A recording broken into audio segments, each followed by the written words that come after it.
Wherever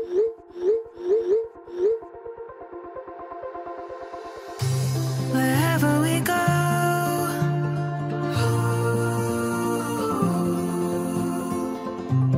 we'll always know.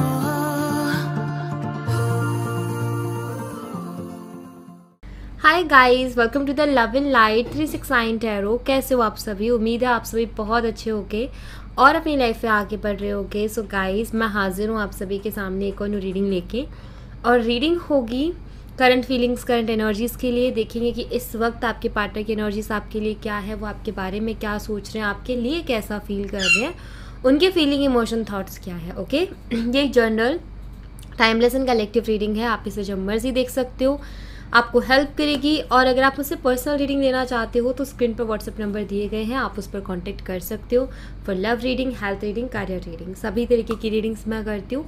Now अभी हम अपनी रीडिंग को शुरू करते हैं और देखते हैं क्या आता है रीडिंग में। Okay, so let's see guys, currently आपकी पार्टनर की एनर्जीज आपके लिए क्या है, वो करंटली आपके बारे में क्या सोच रहे हैं, वो कैसा फील कर रहे हैं, उनकी फीलिंग, इमोशन, थॉट्स आपके लिए क्या है। तो वही सब हम यहाँ से देख लेते हैं। सो पॉजिटिव रहना है आपको। लेट्स सी, प्लीज यूनिवर्स बताएं जो हमारे व्यूवर्स हैं उनके पर्सन की एनर्जीज अभी क्या है।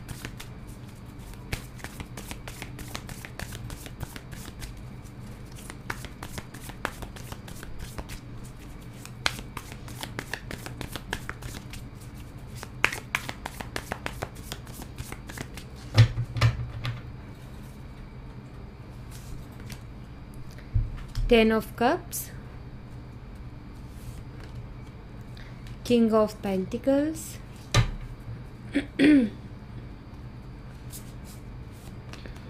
the World, and Ten of Swords.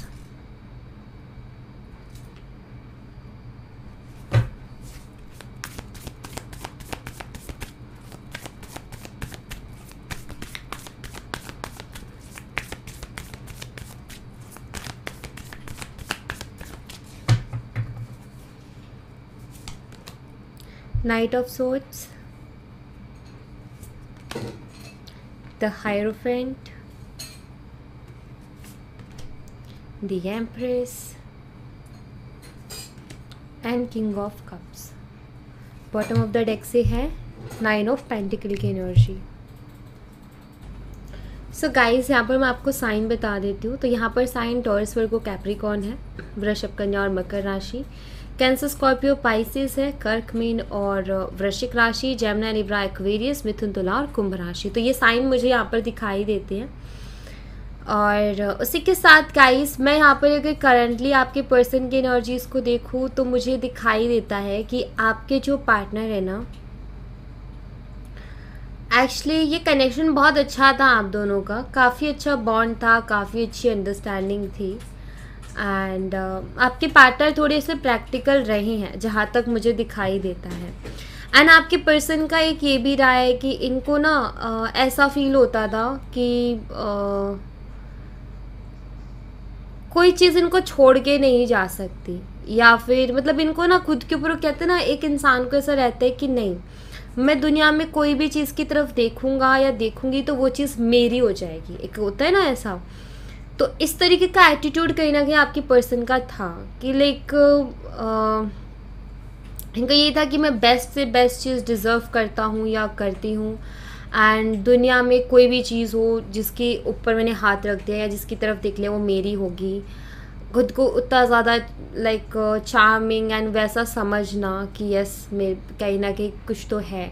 अब ये होता है कि लाइक कुछ लोगों में ना ये चीज़ आती है कि भाई मुझे तो लाइक किसी चीज़ की कमी नहीं है। बहुत लोग हैं, मे बी हो सकता है इनको प्रपोजल्स बहुत मिले हैं इनकी लाइफ में, ये काफ़ी अट्रैक्टिव होंगे, काफ़ी अट्रैक्टिव इनकी पर्सनालिटी होगी, जिसके चलते काफ़ी इनको प्रपोजल्स मिले होंगे इनकी लाइफ में, जिसकी वजह से इनका एक ये चीज़ हो गई कि भाई बहुत है, कमी नहीं है मेरे पास, चॉइस मेरी होगी। सो वैसा वाला एक एटीट्यूड, जिसकी वजह से क्या होता था, ये कभी इन्होंने आपको बोला नहीं होगा ऐसे या हो सकता है कुछ लोगों के केसेस में वो किस तरीके की बातें इन्होंने कही भी हो कि मुझे फ़र्क नहीं पड़ता है, बहुत है मेरी लाइफ में एंड ऑल। बट मैं यहाँ पर ऐसा देख रही हूँ कि इन्होंने बोला नहीं बोला वो मैटर नहीं करता। बात यहाँ पर ये कि इस सोच की वजह से इस कनेक्शन में काफ़ी प्रॉब्लम्स आई हैं। आपने सिर्फ ये चीज़ देखा कि ये पर्सन से मैं प्यार करती हूँ या करता हूँ और इससे बेस्ट मेरे लिए कोई नहीं है, सिर्फ उसी के बारे में सोचा, बाकी दुनिया से इंटरेस्ट ख़त्म कर दिया। बट इस पर्सन का एटीट्यूड बहुत अलग रहा है। इस पर्सन का एटीट्यूड ऐसा रहा है कि मुझे फ़र्क नहीं पड़ता है और लाइक इन्होंने बहुत चीज़ों को फॉर ग्रांटेड लिया है, लाइटली लिया है और इनको यही रहता था कि मुझे छोड़ के कोई नहीं जा सकता और अगर कोई किसी को छोड़ूंगा तो मैं ही छोड़ूंगा या मैं ही छोड़ूंगी, कोई मुझे कैसे छोड़ के जा सकता है, मैं तो इतना चार्मिंग हूँ, इतना अट्रैक्टिव हूँ, या लाइक इस तरीके की सोच।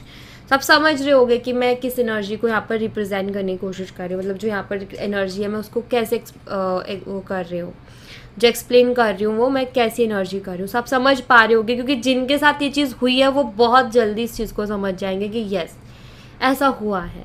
ओके, सो यहाँ पर अभी ऐसा इनकी सोच रही है जिसके चलते बहुत सुंदर सा रिश्ता, क्योंकि यहाँ पर 10 ऑफ कप्स की एनर्जी है, एक बहुत सुंदर सा रिश्ता कहीं ना कहीं इन्होंने उसको बहुत फॉर ग्रांटेड लिया और ध्यान नहीं दिया, उसकी वैल्यू नहीं की।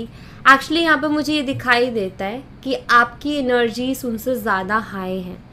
मतलब मेरा कहने का मतलब ये है कि आप जो है अगर मैं दोनों साइड से देखूँ ना तो अट्रैक्टिव पर्सनालिटी अगर उनकी है तो आपकी भी बहुत रही है, प्रपोजल्स अगर उनको मिले हैं तो आपको भी बहुत मिले हैं, बट माइंडसेट का फ़र्क आ गया, यहाँ पर सोच का फ़र्क आ गया। एक को बहुत ज़्यादा उस चीज़ पर घमंड हो गया, एक ने उस चीज़ का घमंड नहीं किया, बस ये फ़र्क आ गया। सो यहाँ पर ना मुझे दिखाई देता है कि आपकी लाइफ में भी कोई कमी नहीं थी, लेकिन आपने इस पर्सन को वैल्यू दी, आपने इसको रिस्पेक्ट दी, आप इस शख्स के आगे झुके बिकॉज आप इनसे प्यार करते थे इसलिए। अदरवाइज़ कमियाँ आपके साइड में मुझे नहीं दिखाई देती हैं। तो कमी देखो किसी की लाइफ में नहीं होती है, बस बात ये हो जाती है कि हमारा दिल किसी पे अटक जाता है, बात ये हो जाती है कि हम किसी से प्यार करने लग जाते हैं, उसको पसंद करने लग जाते हैं, बस उससे ज़्यादा अच्छा फिर हमें कोई नहीं लगता, बस ये बात रह जाती है। बाकी कमी किसी की ज़िंदगी में नहीं होती है, जो कि कहीं ना कहीं आपको भी पता है कि हाँ उसको इस चीज़ का गुरूर है, इस चीज़ का घमंड है, लेकिन कहीं ना कहीं कमी हमारी भी लाइफ में इतनी नहीं है।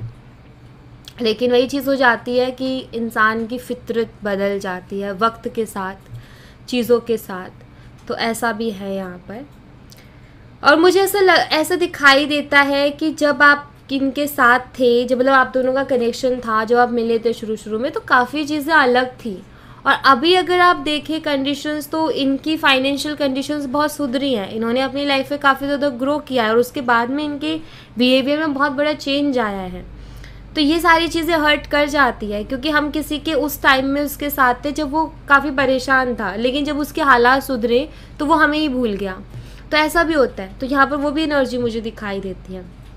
ये सारी चीज़ें तो ठीक है, ये सारी एनर्जीज तो है, तो लेकिन यहाँ पर 10 ऑफ सोर्ड्स भी है, जो कि ये बताता है कि आपके पर्सन ने ये सारी सोच रख के इस कनेक्शन को तो बहुत ऐसी एनर्जी में ले गए जहाँ पर शायद अभी आप दोनों की बात या तो होती नहीं होगी या होती होगी तो बहुत कम होती होगी। हो सकता है आप दोनों कांटेक्ट लिस्ट में हो एक दूसरे की, लेकिन बातचीत अभी उतने अच्छे से नहीं होती है, वो वाला बॉन्ड नहीं है। तो यहाँ पर ना आपकी पर्सन अभी करेंटली काफ़ी अकेला फील कर रहे हैं, क्योंकि यहाँ पर 10 ऑफ सोर्ड्स की एनर्जी है। ये सारी एनर्जी तो उनकी रही कि उनको ये लगता था कि हाँ लाइफ में ये है वो है, सब कुछ है, किसी चीज़ की कमी नहीं है, बट अभी ये बहुत अकेलेपन से गुजर रहे हैं। ये क्यों है इसको हम ज़रूर क्लियर करने की कोशिश करेंगे कि अचानक से इनका जो ऐसा माइंडसेट, ऐसा एटीट्यूड इन्होंने रखा, उसके बाद में इनको ये अकेलापन क्यों महसूस हो रहा है, तो ये हम एक बार क्लियर कर लेते हैं।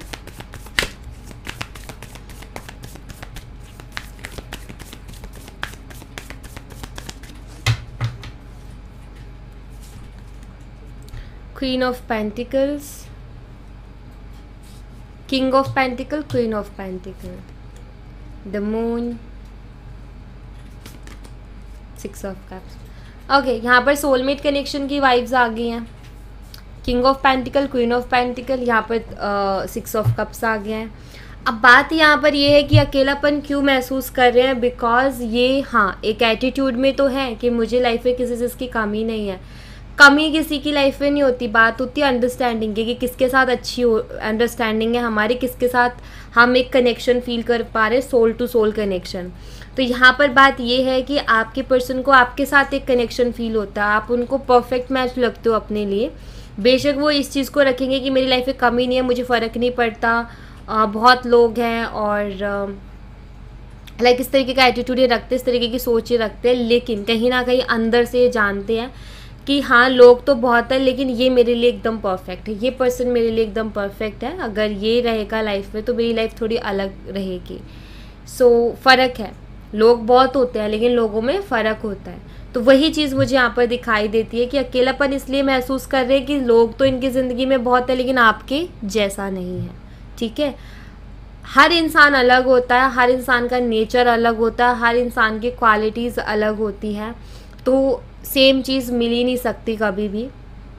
तो यस, यहाँ पर ऐसा है कि आपके पर्सन कहीं ना कहीं अंदर से ये चीज़ जानते हैं कि लोग तो बहुत होंगे लेकिन आपके जैसा नहीं होगा, क्योंकि और उन लोगों के जैसा कोई नहीं होगा, ये भी चीज़ है। ओके, तो बस वही है। अब यहाँ पर नाइट ऑफ सोर्ड्स की एनर्जी आ गई है। अभी आपके पर्सन का ऐसा हो रखा है कि जो आप दोनों के बीच में चीज़ें चल रही, द मून यहाँ पर कार्ड है जो कि बताता है कि आपके पर्सन अभी इमोशनल एनर्जी में है, मतलब है तो वो प्रैक्टिकल लेकिन अभी इमोशनल होकर के सोच रहे हैं, अभी चीज़ों के लिए इमोशनल हो रहे हैं, आपके लिए इमोशनल हो रहे हैं, रिश्ते के लिए इमोशनल हो रहे हैं। क्या होता है कि जब हमें कोई चीज़ मिल रही होती है ना बड़ी इजी से, तो हम उस चीज़ के बारे में हमें सोचने को टाइम नहीं मिलता और हम ये नहीं फील कर पाते कि अगर ये चीज़ दूर हो जाएगी तो हम कैसा महसूस करेंगे। लेकिन जब वो चीज़ दूर होती है ना हमसे, तो हमें टाइम मिलता है सोचने का और महसूस करने का। तो अभी आप दोनों की बात नहीं हो रही है, जिस भी वजह से आप दोनों दूर हो, इससे क्या हो रहा है कि उनको टाइम मिल रहा है सोचने का, आपकी कमी महसूस करने का। तो उनको महसूस हो रहा है कि भाई हाँ ये पर्सन कहीं ना कहीं इम्पोर्टेंट है, ये पर्सन कहीं ना कहीं इम्पोर्टेंस रखता है। ठीक है, तो वो है यहाँ पर नाइट ऑफ सोर्ड्स है जो कि यहाँ पर ये बताता है कि आपके पर्सन वापस से आपकी लाइफ में लौट करके आना चाहते हैं। क्यों आना चाहते हैं? सबसे पहले तो उनको आप एक मैरिज मटेरियल की तरह लगते हो, सिर्फ मैरिज मटेरियल की तरह ही आपको देखते हैं, फिजिकली काफ़ी अट्रैक्टेड है आपकी तरफ, बट यस आप में वो क्वालिटीज़ इनको दिखाई देती है कि हाँ ये पर्सन लाइफ पार्टनर बनने वाला पर्सन है। ठीक है, ये चीज़ इनको दिखाई देती है। अब यहाँ पर ना किंग ऑफ कप्स हैं। मैं एक चीज़ कहूँगी कि आपके पार्टनर की एनर्जीज़ धीरे धीरे धीरे करके आपके लिए बदल रही हैं, मतलब उनका सोचने का तरीका बदल रहा है, वो आपके लिए इमोशनल हो रहे हैं। हाँ वो पसंद करते हैं आपको लेकिन वो इतने इमोशनल नहीं थे, उनका सोचने का तरीका और उनका एटीट्यूड बहुत अलग था, वो वैल्यू नहीं कर पा रहे थे चीज़ों की क्योंकि उनको बहुत ईजी से मिल जा रही थी वो। लेकिन अब जब नहीं मिल रही है ना तो कहीं ना कहीं उनको इम्पोर्टेंस समझ में आ रही है। तो मैं यहाँ पर देख रही हूँ कि धीरे धीरे आपके पर्सन की एनर्जीज बदल रही हैं, धीरे धीरे करके आपके पर्सन की एनर्जीज आपके लिए चेंज हो रही हैं। तो मैं यहाँ पर एक चेंज देख पा रही हूँ। ओके, सो यहाँ पर यही है कि आपके जो पर्सन है उनके अंदर चेंज आ रहा है, धीरे धीरे करके आएगा। एंड मैं यही कहूँगी आपसे कि आप जिस एनर्जी में हो उसी एनर्जी में रहो, क्योंकि वही आपके लिए अच्छी रहेगी। क्योंकि आप जिस एनर्जी में हो उसी एनर्जी की वजह से आपके पर्सन इतना कुछ सोच पा रहे हैं आपके लिए, तो वही बेस्ट है। जो कर रहे हो बिल्कुल सही कर रहे हो, वही करते रहो और अपने ऊपर काम करते रहो। ठीक है, बाकी यहाँ पर जो भी डायरेक्शन जा रही है ना चीज़ों की, सही जा रही है। ठीक है, जो आउटकम होगा आपके फेवर में ही होगा, आपके लिए अच्छा होगा कुछ ना कुछ। ऑलराइट, तो यहाँ पर ज़्यादा आपको परेशान नहीं होना है।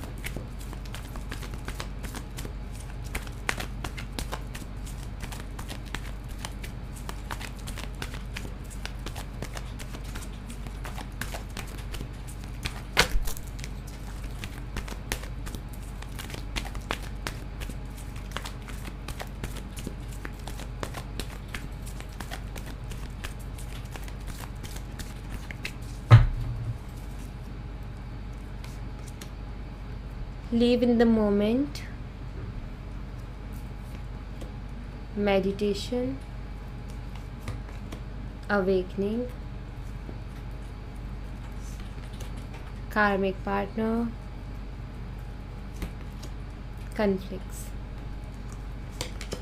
flirt. गाइस जो भी चीज़ें चल रही है ना आप दोनों के बीच में, एक कार्मिक साइकिल की वजह से ही चल रही है, कार्मिक चीज़ों की वजह से ही चल रही है। कुछ आप अपने कार्मिक चीज़ों को रिलीज़ कर रहे हो, आप भी और आपके पर्सन भी, ठीक है। तो मतलब आप दोनों का जो कनेक्शन है उसमें कुछ कार्मिक साइकिल्स हैं जो कि यहाँ पर बताते हैं, जो कि जिसकी वजह से आप दोनों के बीच में कन्फ्लिक्ट्स होते हैं, जिसकी वजह से प्रॉब्लम हो जाती है, जिसकी वजह से बहुत सारी चीज़ें ऐसी हो जाती हैं जो कि आपको लगता है कि हेल्दी रिलेशनशिप में नहीं होती हैं। तो ऐसी चीज़ें हो जाती हैं। तो यहाँ पर ऐसा है कि आप दोनों ही कुछ कर्मा रिलीज़ कर रहे हो अपना अपना, ठीक है। सो यहाँ पर आपको प्रेजेंट में रहने के लिए कहा जा रहा है, मेडिटेशन करने के लिए कहा जा रहा है। मेडिटेशन का पर्पस ही यही होता है कि आपका दिमाग और मन शांत हो जाए, आप रिलैक्स फील करो। तो देखो मेडिटेशन कुछ लोग बहुत आराम से कर लेते हैं, कुछ लोगों को मेडिटेशन करने में प्रॉब्लम होती है, फोकस नहीं कर पाते या वो नहीं बैठ पाते हैं। तो कुछ ऐसा काम करो जिससे आपको रिलैक्स फील हो, जिससे आपका दिमाग शांत हो, जिससे आप टेंशन फ्री हो थोड़ा सा, ठीक है। तो मेडिटेशन का पर्पस यही होता है। तो वो चीज़ आपको अगर किसी और चीज़ से मिल रही है, आप योगा कर सकते हो, आप कोई और एक्सरसाइज कर सकते हो, आप कुछ और फिज़िकल एक्टिविटी कुछ कर सकते हो जिससे कि आपका मन दिमाग थोड़ा शांत रहे, अच्छा फील करो आप। एंड गाइस मुझे यहाँ पर ऐसा दिखाई देता है, अगर आप प्रेजेंट में रहते हो, अगर आप मेडिटेशन करते हो, अगर आप जो हैं अपने आप को बैलेंस में, अपने आप को पॉजिटिव रखते हो, तो ये आपके लिए आगे आने वाला टाइम अवेकनिंग का टाइम है। अब बात यहाँ पर ये कि अवेकनिंग जो है एक तरीके से आप ये कह सकते हो कि ये स्टेप फॉलो करे बिना नहीं होगा, बैठे बिठाए नहीं होगा, आपको अपने ऊपर काम करना पड़ेगा। और अवेकनिंग के बाद में आपको अपनी लाइफ की एक बहुत अच्छी सी क्लियरिटी मिल जाएगी। अवेकनिंग का मतलब ये नहीं होता कि आपकी कोई तीसरी आँख खुल जाएगी या आपको सारी चीज़ें पहले से दिखाई देने लग जाएंगी। अवेकनिंग का मतलब ये है कि आपको अपनी लाइफ को लेकर के क्लियरिटी मिल जाएगी कि आपको एग्जैक्टली करना क्या चाहिए, ठीक है, और आपको जाना किस डायरेक्शन में चाहिए। तो अवेकनिंग का मतलब ये होता है अवेयरनेस, आप बोल सकते हो उसको, आप कह सकते हो अवेकनिंग का मतलब है कि आप कभी कभी ऐसा होता है ना, हम अपने डिसीजंस में उलझे रहते हैं, ठीक है, हम अपनी लाइफ में खुश नहीं रहते हैं और उलझे से रहते हैं, कुछ मतलब अनकंफर्टेबल से रहते हैं। तो अवेकनिंग का मतलब है वो कंफर्ट जोन आ जाना, अवेकनिंग का मतलब है कि संतुष्टि आ जाना, वो सेटिस्फेक्शन अपने फैसलों से भी, जो कर रहे हैं उस, जो भी काम कर रहे हैं उससे में भी एक सेटिस्फेक्शन होना, जिसके साथ है उसके साथ एक सेटिस्फेक्शन होना, एक उलझन ना रहना, एक क्लियर माइंड का होना। तो लाइफ बहुत ईजी हो जाती है। तो अवेकनिंग के बाद ऑफ कोर्स लाइफ बदलती है, क्यों? क्योंकि इंसान को एक डायरेक्शन मिल जाती है। तो उसके लिए एक स्टेप्स जो है वो फॉलो करने पड़ते हैं, जैसे कि आपको प्रेजेंट में रहना होता है, हैप्पी रहना होता है, पॉजिटिव रहना होता है, मेडिटेशन करना होता है, खुद को रिलैक्स रखना होता है। जब हमारा दिमाग और मन शांत रहता है ना गाइस, तभी उसमें अच्छे थॉट्स, अच्छे आइडियाज़ आते हैं और तभी हम कुछ अच्छा वहाँ से निकाल पाते हैं। तो बस वही है कि इन सब चीज़ों, ये प्रोसेस है, इससे होकर के गुजरोगे तो आप अपने आप उस चीज़ को एक्सपीरियंस कर लोगे। आप एक बार ज़रूर करो उस चीज़ को एक्सपीरियंस। उसके लिए ज़्यादा कुछ नहीं है, बस खुद के ऊपर काम करना होता है, खुद को ईजी रखना होता है, खुद को पॉजिटिव रखना होता है, हैप्पी रखना होता है, खुद के ऊपर काम करना होता है, खुद के लिए सोचना होता है और जितना हो सके अपने दिमाग को शांत रखना है, मन को शांत रखना है। जब शांत मन होगा, शांत दिमाग होगा, आप खुद देखोगे कि आपको बहुत अच्छे अच्छे आइडियाज़ आ रहे हैं। और जब आइडियाज़ आते हैं तो रिज़ल्ट की मत सोचो, बस काम करने पर ध्यान दो कि हाँ ये आइडिया आया है, इस पर काम करना है, रिज़ल्ट की हमें नहीं सोचनी है, ठीक है, ये रखो बस। तो ये चीज़ें बहुत ज़रूरी हैं। ऑलराइट, सो या thank you so much guys. ये थी आप लोगों के लिए एक छोटी सी रीडिंग। आई होप आपसे रेजोनेट की हो, आई होप आपको पसंद आई हो। रेजोनेट की हो तो मुझे बताना ज़रूर कमेंट बॉक्स में, पसंद आई हो तो लाइक ज़रूर करना, चैनल को सब्सक्राइब करना मत भूलना। मैं मिलती हूँ आपसे नेक्स्ट रीडिंग में, तब तक अपना ख्याल रखें। Bye bye, take care, see you again.